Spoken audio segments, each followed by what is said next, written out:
अस्सलाम वालेकुम। इस वीडियो के अंदर हम डिडक्टिव रीजनिंग और इंडक्टिव रीजनिंग के दरमियान में डिफरेंस देखेंगे। ये दोनों मेथड हैं एक हाइपोथेसिस को चेक करने के लिए जो हम यूज़ करते हैं, डिडक्टिव रीजनिंग मेथड और इंडक्टिव रीजनिंग मेथड। चलिए स्टार्ट लेते हैं। सबसे पहले हम डिडक्टिव रीजनिंग मेथड को देखते हैं। The reasoning in which we move from general to specific statement, this is called deductive reasoning. ये वो मेथड है जिसमें हम क्या करते हैं कि एक जनरल स्टेटमेंट से स्पेसिफिक स्टेटमेंट की तरफ मूव करते हैं, यानी कि एक आम बयान से हम एक मखसूस बयान की तरफ आते हैं और इस मेथड को डिडक्टिव रीजनिंग मेथड कहते हैं।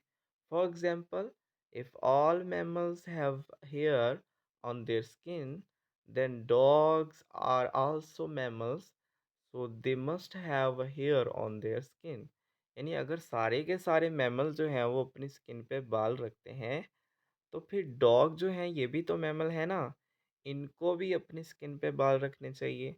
देखें, यानी पहले हमने एक जनरल बात की सारे के सारे मैमल के लिए, यानी एक जनरल स्टेटमेंट को देखा कि भाई सारे मैमल जो हैं वो अपनी स्किन पे बाल रखते हैं, और फिर हम एक मखसूस स्टेटमेंट की तरफ आ गए, यानी मखसूस एनिमल की तरफ आ गए कि भाई जो डॉग्स हैं ये भी तो मैमल है ना, तो डॉग्स को भी अपनी स्किन पे क्या रखने चाहिए, बाल रखने चाहिए।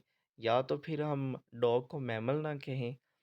तो इसी चीज़ को हम कहते हैं डिडक्टिव रीजनिंग मेथड, कि जिसमें हम पहले एक कॉमन बात करते हैं सब के लिए जो बात होती है, और उसके बाद फिर हम एक मखसूस की तरफ आते हैं, यानी एक स्पेसिफिक स्टेटमेंट की तरफ आते हैं। नेक्स्ट हम देखते हैं inductive reasoning method. The reasoning in which we move from specific to general statement, this is called inductive reasoning।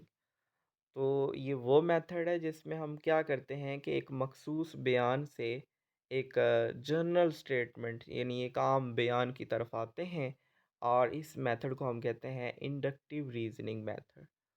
For example, if dogs have hair on their skin, then dogs are mammals, so all mammals must have hair on their skin।